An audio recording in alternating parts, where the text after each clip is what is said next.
کتابی که به عنوان منبع شما باید خریداری بکنید کتاب دکتر هاشمیه. بسیار استاد ببخشید میخواین 4 تا منبع دیگه هم معرفی بکنید که ما بجز این کتابی که شما داریم معرفی میکنیم مطالعات آزاد بیشتری هم داشته باشیم؟ من کتاب دکتر کاتوزیان رو به شما معرفی میکنم، حتما بخریده. بابا استاد جزوه معرفی کن دیگه بابا. پی دی اف اینو داری؟ پدرسک به من 16 داده چرا؟ توفت پدرسک دمش کم بهم 10 داده.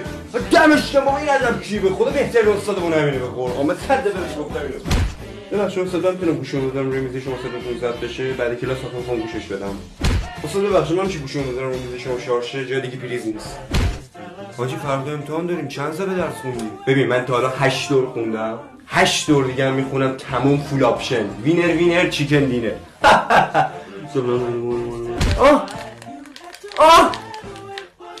حاجی میگم فردا امتحان داریم چه گوهی باید بکنیم؟